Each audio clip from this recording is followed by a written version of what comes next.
Greetings, Namaste, welcome to our monks webinar this Friday evening. My name is Nayaswami Devarshi. This is Brahmachari Sagar here. And we'll do some chanting, some meditation, and then we'll read some very short readings from Autobiography of a Yogi and just discuss the deep wisdom from that very sacred book. Let's begin with a prayer. Heavenly Father, Divine Mother, Friend, beloved God, Jesus Christ, Babaji Krishna, Lahiri Mahashaya, Swami Shri Yukteswarji, beloved Guru, Paramahansa Yogananda Ji, saints of all religions, we humbly bow at thy feet. O great masters, open our hearts, open our minds to receive your inspiration, your wisdom, your bliss through these sacred writings.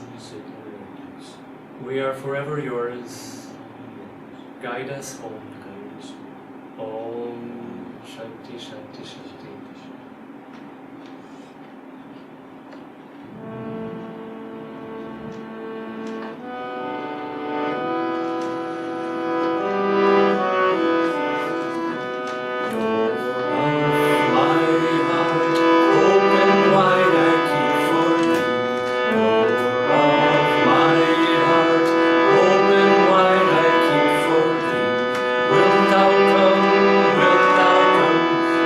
For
this third chant into meditation for some time.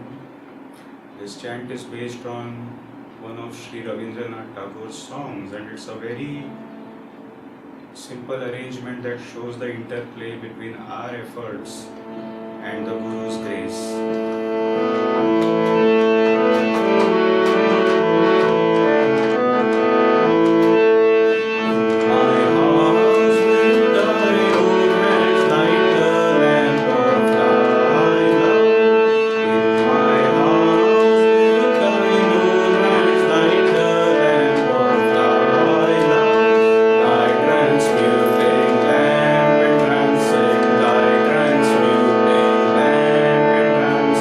One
to our Monks webinar based on readings from Autobiography of a Yogi.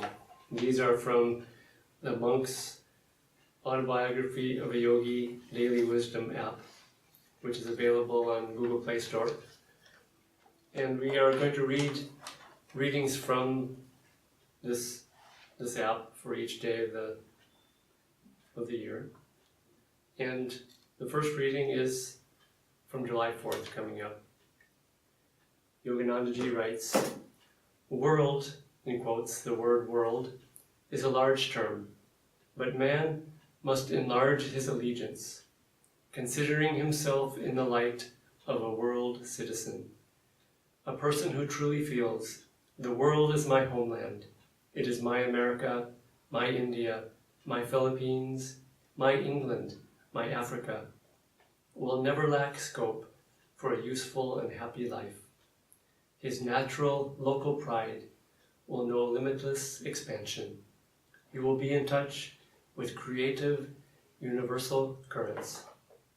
Now this reading is, July 4th is Independence Day in America. And Yoganandaji was keen on feeling patriotism, pride in your own country, but not to be limited by it. It was very interesting because he was a renunciate, he was a monk, but he also didn't teach against human and even familial love. But he did say, don't be bound by it. He said, take the natural love of the heart for mother, father, family, expand it, expand your heart. Don't identify just with your country or your family. Expand beyond those boundaries and let your love know no limits. And he really taught that this was the answer to the world's problems. So it's also the answer to the individual's problems. I've shared this story before, so forgive me if you've heard it, but a year ago I was at a conference. There were many notable speakers. I was one of many speakers, and probably the least notable there, because the President of India also spoke, and that was, like I said, the least known. But one of the speakers said something that I almost jumped up and down and said, wait a minute, that's not true. And there was some truth to what this speaker said. They were trying to solve a lot of the problems of poverty, prejudice, women's rights, among other things. And this person said that from the moment we are born, he said we are limited. He said we are given a name that we don't choose right at birth. He said within 15 minutes of birth, we're given a name that we don't choose. We're baptized or put into a religion that is not our choice. We're born in a country and made a citizen that we did not choose. And we are born as part of a race, which we are a caste or social structure that we did not choose. The reason I wanted to jump up and down and raise my hands is because, in fact, I practice a religion that I was not born into. My name is different than the name I was given at birth. I live in a completely different country than the one that I was born in. The one that I can't change, as long as I stand in front of a mirror, is the race one, which is that no matter how hard I try, I'm still a member of the human race. And I guess until I become an alien or something like that, that one I probably will not overcome. But the point is not for all of you to renounce your religion, your country, your name, and all these things, but don't over-identify with it. Yoganandaji's guru, Swami Sri Yukteswarji, talked about the 7 meannesses of the heart. And one of them is pride of pedigree. And pride comes when we are egotistically proud of any of these things that I've talked about. Yes, be proud and be loyal and all these things to your country, your family, but then expand it. And when we expand our consciousness in that way, what happens is we don't become bound and limited. And as Yoganandaji writes, his natural local pride will know limitless expansion. He will be in touch with creative, universal currents. And that's what happens when the mind expands from small self-identifications.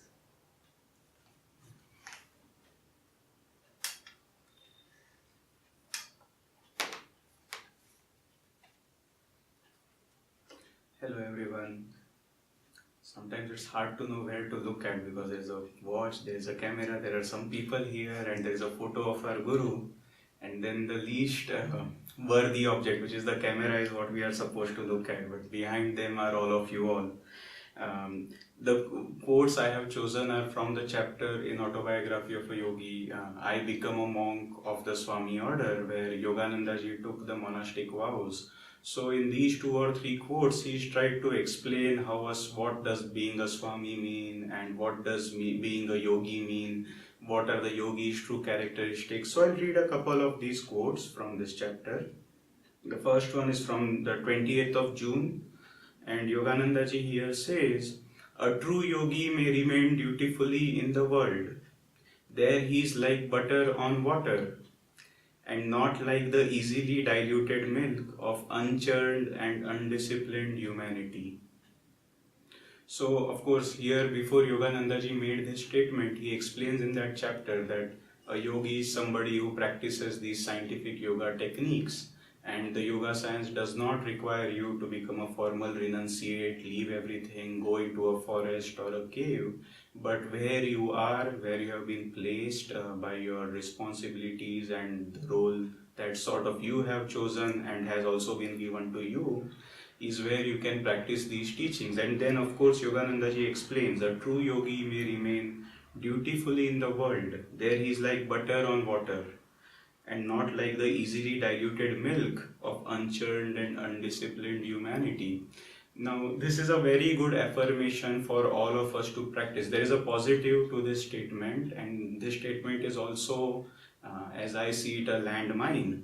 The positive part is this is a very good affirmation that as we are in this fast-paced world with so many changes happening around us, as we act, it's very nice to remember, let's try to be like that butter on water rather than milk. So when circumstances change, things might explode, unexpected happenings take place.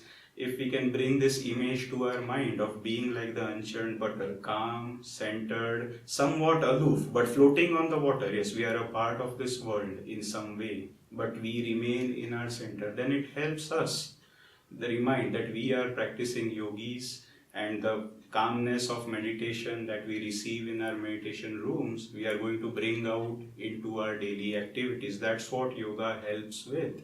Now, the reason this can be a landmine is those of us who practice yoga techniques can read this and say, true yogis, we can remain like butter on water. And so that can become a license to do whatever we want. Go into any circumstance we want to and just think we are practicing yogis, so we are like butter on water. But the key word in this statement is a true yogi. A true yogi is one who, according to Yogananda ji, has reached the goal of yoga. Now I'm going to tell you a fun story. Before that, Swami Kriyananda, Yogananda's most direct disciple, he often says, Yogananda ji told him, remember, until you find Nirvikalpa Samadhi, you will not be safe. And so, basically, until we are in that state of Nirvikalpa Samadhi, we are in various stages of being churned. So we have to remember that while we are participating in this process of becoming the butter, we can't just let go of whatever precepts we have learned from our Guru, but we have to practice them to the best of our ability. In one of Yogananda's talks, Yogananda ji was talking about Lahiri Mahashaya, and he was telling the audience, Lahiri Mahashaya was so highly advanced that every night he would sit intoxicated in Samadhi, and next to him was his wife. But he never even knew that his wife was next to him. But then immediately he stopped and said, but you don't start there. He was talking to most probably his monastic disciples, and he said, leave some things for the masters. Butter stays on water, but he again said, milk, if it's thrown into water, gets diluted easily. First skim the butter out. So while we are practicing these things, it's good to remember that we are in the process of churning, and while we can affirm in all circumstances we are going to be centered, let us do our best to choose the right environment, physical, spiritual, choose the right friendship. Avoid degrading environment and degrading friendships. These are part of being practical. And the more we do that, the more we find we become like this yogi. And finally, it's only the beginner on this path who, when he reads this statement, a true yogi, whatever Yogananda ji said, thinks of himself first. But as we become a little bit more mature, we think of the Guru as the true yogi. See, this statement refers not to us, but to the great masters and especially our Guru. And a part of our training is to attune our consciousness to him who has churned out the butter from the milk. And the more we do that, automatically we start churning the butter ourselves. So, Okay. I'll add to what Sagar just said about Nirvikalpa Samadhi and Sabhikalpa Samadhi. This reading is from July 10th. In the initial states of God contact, Sabhikalpa Samadhi, the devotee's consciousness merges with the cosmic spirit. His life force is withdrawn from the body, which appears dead or motionless and rigid. The yogi is fully aware of his bodily condition of suspended animation. As he progresses to higher spiritual states, however, Nirvikalpa Samadhi, he communes with God without bodily fixation, and in his ordinary waking consciousness, even in the midst of exacting worldly duties. This concept of Sabhikalpa Samadhi, which is almost the highest experience of God, and you could say it is the highest experience of God as simply as an experience. It's not final union with God, it's an experience. And Swami Kriyanandaji said that Sabhikalpa Samadhi is the last greatest test for the yogi, and that he said most people fall from that state. He told stories of people who had done so. He said what happens, and this is the danger of spiritual experiences, and too much sort of greedily wanting, exalted experiences and just for the sake of the experiences. He said that the ego dissolves and has that experience of union with God, and then it comes back to the body and to the ego, and it thinks, wow, I'm really great. I was one with God, I'm one with God, with the emphasis on the I. And in Nirvikalpa Samadhi there is no thought of I am one with God, because there's just final divine union. And Swami Kriyanandaji said that he implied that most yogis fall from that state the first time or times they experience it. He told the example of one yogi that Yoganandaji worked with, not a disciple of Yogananda, but of another guru, who fell from that state just because of the meanness of the heart I mentioned previously, which was pride of pedigree. He also spoke of another disciple of Yogananda's, who he felt had that state. And the way Swami Kriyanandaji writes about it, he says, from this state, it is still possible to fall spiritually, for one has not yet overcome ego consciousness completely. And then this certain person that he knew, he thinks that she had that state of God realization. But I see now that this state can also become the last great temptation on the spiritual path. When it comes down from this state, it can bring the consciousness of infinity, or use it as a memory to reinforce the power of the ego. Supreme then among these temptations is the thought, I know everything. I know as much even as my own guru. And this was what happened to this disciple of the other guru, who Master Yoganandaji knew. He felt that he knew more than his guru, and he had the pride of pedigree of his birth, and thought that he was greater than his guru, because he had that divine experience, and he fell. Therefore Yoganandaji once said to his chief disciple, Saint Lin, never forget where your power comes from. With a sweet smile, Saint Lin answered, I won't, Master. It comes from you. And so, don't get too caught up in the experiences on the spiritual path, even the great visions that one might have. And also don't get disappointed if you don't have these visions. Swami Kriyanandaji, over the years, he rarely talked about his inner states and inner experiences, but he implied several times that he had very, very little of those exalted experiences. He also, once in my presence, said that he thought that in previous lifetimes he'd had Sabhikalpa Samadhi. I believe that a great soul like that, in many great souls, when they have that state of Sabhikalpa Samadhi and they give into that temptation to think, oh, I'm an exalted yogi now, I'm one with God, again with the emphasis on I, they fall from that. And the fall must be very hard, to come from that exalted state, to come back to ego and to lose that state and the ability to reach that state because of delusion and ego-centric ways of thinking. I think that some yogis come into this life who have had that experience in the past, and they say to God, to the Guru, don't give me Sabikalpa Samadhi in this life. Keep me going, testing me, helping me to grow, awakening that yearning, only until I'm one permanently with Thee. I don't want simple experiences. I want final divine union with You alone. That's all I want. And so I think some of the greatest yogis that there are, the most exalted ones, perhaps have fewer experiences than others. So give everything to God. Give the results of meditation to God. Give your love to God in meditation and service to others. And experiences will come, but don't go running after them. When they do come, offer them, even those, back to God, and maybe share the bliss of that experience with others as a way of losing the identification of that experience with your little self and with your ego.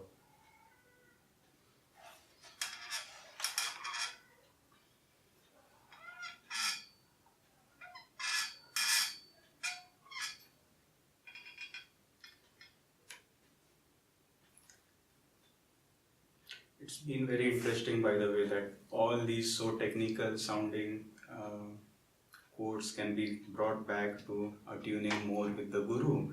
Even this next quote, which is on the topic of yoga and the yogi, let's see if we can take it towards that same direction. Now here Yogananda ji states one of his strongest statements: to fulfill one's earthly responsibilities is indeed the higher path, provided the yogi, maintaining a mental uninvolvement with egotistical desires, plays his part as a willing instrument of God. And again, when one reads this first, maybe the tendency is to focus on the first half of this statement, which is, oh, is this the highest path? Is this the higher path? Is this the lower path? How fast is this path? But at least today, let's focus on the last 2 points which Yogananda ji has brought about what constitutes this path. Maintaining a mental uninvolvement with egotistical desires, number one, and second, playing his part as a willing instrument of God. So those two things are what we can focus on, that we have to play our part as a willing instrument. Now Yogananda ji translated willingness as enthusiasm, so enthusiastic willingness. And of course the first part, refraining from being egotistically involved. One without the other is not enough. Sometimes people, I think because they emphasize just one side of the spiritual path, they say I have to refrain from egotistical involvement. But that means they become uncreative, they won't put in their own energies, efforts, which are needed to play the part well. And Yogananda ji said this is not correct. He said this world is like a movie, and think about who would be an ideal movie actor. Of course, he has to be willing to cooperate with the director. He can't be there saying, I want to do my thing and showcase my talents, but he wants to cooperate with the movie director. He wants to cooperate with the cast and the plot. He wants to understand them well. But selflessly, he also wants to use his own creativity and train hard, practice hard, learn the skills well, so he can give a very good performance with the thought of increasing the value of the movie and to create a wonderful spectacle. Now that desire, if the actor is thinking, how should I play this role beautifully so that the whole act seems seamless, is a selfless desire. It's a creative desire, but it's a selfless desire. That's meant by being a willing instrument here. It's not about what duties we have, we try to stay away from, but we want to do them without our egotistical desire. Oh, let me show others how good I am at this. But with the desire that, this is the role that has been given to me, and how can I play it to make it a beautiful role and add value to this divine drama. Now, to tie this back to the Guru, there is a statement in the Bible when Jesus Christ is getting crucified. He says, Father, forgive them, for they know not what they do. And Yogananda ji often used to say, see, that is the first issue with living in this world. An actor, he gets a script. But most of us don't know what roles we are supposed to play. And the first part, before we think of doing our responsibilities, etc., is to find those responsibilities. Many times, what we do, it's very easy to say, okay, so I work for 13 hours every day in a corporate workshop, so I'll do this well. But maybe it's not your responsibility to work 13 hours a day, 7 days a week until you are totally exhausted. So the first step is to find your responsibility, and for that again you need a guru. We need a guru. The guru's main task is to give us our roles and to teach us also how to play them well. And his suggestions, his teachings are individual. Just a simple example from Yogananda ji's life. So many of his disciples, he told them their roles were different. To his most advanced disciple, Rajarshi Janakananda, who would be in Samadhi most of the time, he said, no, you go back to your business. Your task is to stay there, stay with your family, and support this work that way. Swami Kriyananda wanted to become a hermit. He said, no, you have to teach, lecture, and edit my works. Intense activity is what you have to do. The current SRF president, Mrinalini Mata, came to him as a young girl. She was in school, and Yogananda told her, the only way you can be here is you have to stand first in all your exams while you are at school. And she did that. Dr. Lewis, his first Kriyaban disciple, when Yogananda ji moved to Los Angeles, he said, sir, I am also moving with you. I want to stay with you. I can't stay back in Boston. But Yogananda said, then who will take care of the Boston group? No, you continue your profession of being a dentist, but also take care of the Boston group. And he stayed. So a true guru will teach us what our true roles really are, what our true responsibilities really are. And then we have to use our creativity while trying to tune to him again to do those roles well. So. This next reading is from a couple weeks ago, June 18th. And this reading, in a way, gives the whole secret of our existence. It describes the whole drama of life, of millions of lifetimes, why we were created, and in a way, the poignancy of this whole drama of the individual soul and God. Yogananda ji writes, to allot God a secondary place in life was to me inconceivable. Though he is the sole owner of the cosmos, silently showering us with gifts from life to life, one thing yet remains, which he does not own, and which each human heart is empowered to withhold or bestow, man's love. Yogananda ji called this the divine romance. He said that people get caught up in a movie, a romantic movie, and it's all about the man and the woman. They meet, and then maybe they're separated, and they go through all these tests, and finally they come together again at the end, and for all the rest of their life to live happily ever after. And Yogananda ji pointed out that this is just a small part of one single lifetime. But the soul's separation from God is perhaps 1,000,000 lifetimes or more, where the soul has the choice whether to unite with its cosmic beloved or to stay separate. And God, it has everything in the universe, is everything in the universe, but in fact, as Yogananda ji pointed out, the one thing God doesn't have, and the one thing that God wants most of all, because he doesn't have it, is the love of the individual soul.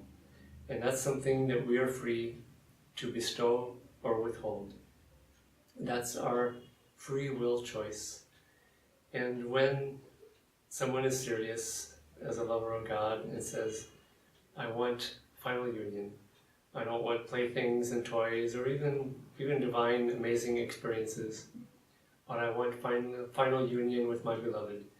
Yogananda said that's the greatest story of all, because it's the story of every soul. It's the ultimate goal of every soul, whether the individual soul knows it or not. It's what we were made for. And so when the soul decides to take that step, God still plays hard to get because we've spent a million lifetimes turning the other way. And so when we turn back, God says, let's see how serious your love is. You've spurned me all these lifetimes. And this is why when the devotee prays and yearns and wants God to come, maybe God won't come for many, many, many years. It's because God is testing the depth of our love, how unconditional our love is. Because if our love truly is unconditional, we will say to the Lord, in whatever way we worship, Divine Mother or God or the Guru, if we say, I will love you for all of eternity, whether you come to me or not, I will continue to love me, or to love you. I will give myself to you, whether you give yourself to me or not. And in fact, when we have that thought and that attitude, even in that moment we are free.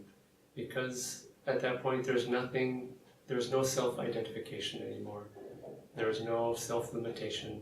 There's only complete self-offering to God, to the Lord of the universe.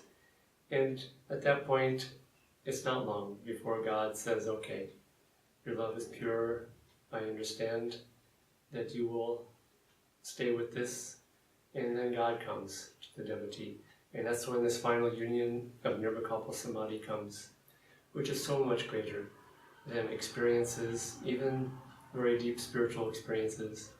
Of course, it's so much greater than all the wealth in the world and all the toys and all the human love and all the possessions and things, fame and all these things that we have sought so many lifetimes.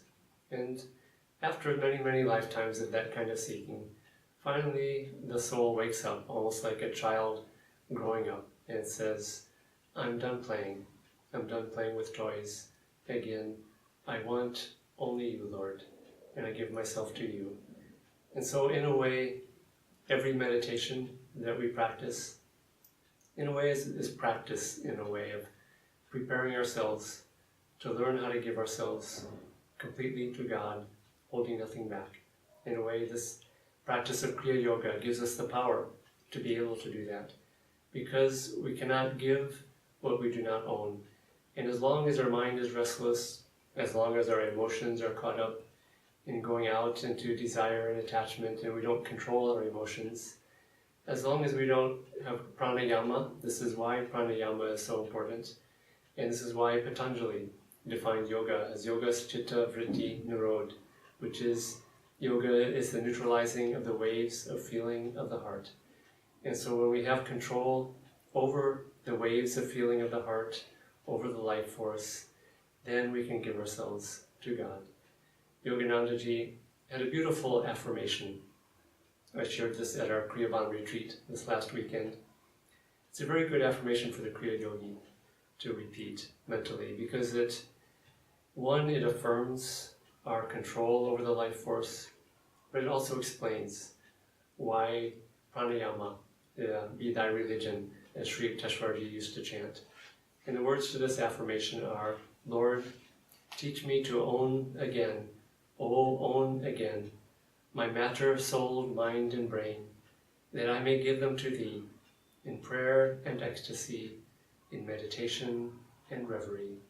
And that is the goal of life, to own the life force, to reclaim our divine kingdom within, for the sole purpose of being able to give ourselves completely to God. When we can do that, then God lifts us up into divine union, and the goal of all of life is finally fulfilled, which is that we've bestowed our love only to God and not on the playthings of this world. So may we all find that divine freedom in this lifetime. Om Shanti Shanti Shanti.